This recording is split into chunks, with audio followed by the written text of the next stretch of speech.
Assalamualaikum warahmatullahi wabarakatuh. Halo semuanya, perkenalkan nama saya Gaby Heranurleli dari kelas Pendidikan Biologi F 2023 dengan NIM 23030204172. Pada kesempatan kali ini saya akan mempresentasikan hasil rangkuman saya pada materi tentang spesies dan spesiasi yang merupakan bagian dari pembahasan dalam mata kuliah evolusi.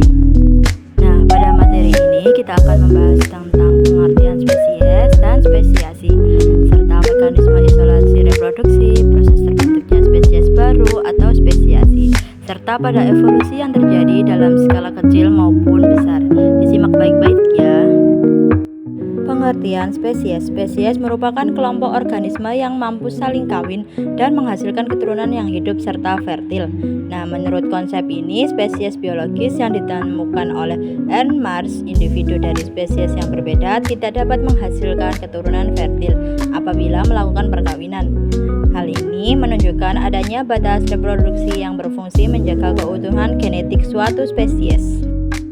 Selanjutnya, isolasi reproduksi. Isolasi reproduksi ini adalah mekanisme yang menghambat terjadinya perkawinan atau keberhasilan reproduksi antar populasi. Nah, mekanisme ini sangat penting karena mampu mempertahankan perbedaan antar spesies. Selain itu, isolasi reproduksi ini juga berperan sebagai faktor utama yang mendorong terjadinya proses spesiasi. Faktor-faktor atau sawar yang menghalangi perkawinan yaitu ada dua. Yang pertama, isolasi praziotik, dan yang kedua, isolasi paskaziotik. Isolasi praziotik. Isolasi praziotik ini merupakan bentuk isolasi reproduksi yang terjadi sebelum fertilisasi. Isolasi ini dapat terjadi karena perbedaan habitat tempat hidup, perbedaan waktu kawin, serta perbedaan perilaku yang menyebabkan tidak adanya ketertarikan seksual. Selain itu, isolasi praziotik ini juga dapat disebabkan oleh perbedaan struktur alat reproduksi dan ketidakmampuan gamet untuk saling bersatu. Selanjutnya, yang kedua, isolasi paskaziotik. Berbeda dengan isolasi praziotik ini. Isolasi paskaziotik ini terjadi setelah proses fertilisasi berlangsung. Bentuk isolasi ini ditandai dengan rendahnya daya hibrida, kemandulan pada individu hasil persilangan, atau kerusakan hibrida yang menyebabkan generasi berikut memiliki fertilitas dan daya hidup yang rendah. Selanjutnya, membahas pengertian spesiasi. Spesiasi adalah proses terbentuknya spesies baru yang terjadi akibat terhambatnya aliran gen antar populasi. Ketika suatu populasi terisolasi dan tidak lagi saling kawin, masing-masing populasi akan mengalami perubahan genetik yang berbeda dalam jangka waktu tertentu. Perbedaan tersebut akan berkembang dan menghasilkan spesies yang terpisah. Nah, jenis-jenis spesiasi ini ada dua. Yang pertama, spesiasi alopatrik dan spesiasi simpatrik. Nah, di sini kita akan jelaskan spesiasi alopatrik terlebih dahulu.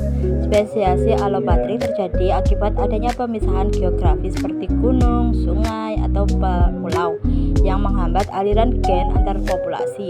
Nah, kondisi lingkungan yang sangat berbeda pada masing-masing wilayah menyebabkan tekanan seleksi alam yang berbeda pula. Perbedaan inilah yang akhirnya memicu terbentuknya spesies baru. Yang kedua, spesiasi simpatrik. Spesiasi simpatrik ini terjadi tanpa adanya pemisahan geografis.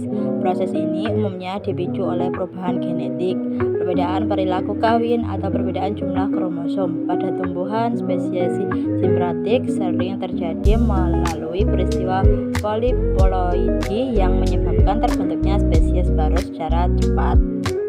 Selanjutnya ada zona hibrid. Zona hibrid ini merupakan wilayah tempat bertemunya kembali dua populasi yang sebelumnya terisolasi secara geografis. Pada wilayah ini dapat terjadi perkawinan silang yang menghasilkan individu hibrida. Nah, individu hibrida tersebut memiliki karakteristik gabungan dari kedua populasi induknya. Selanjutnya ada pola evolusi. Evolusi berlangsung melalui dua pola utama, yaitu gradualisme dan keseimbangan bersela.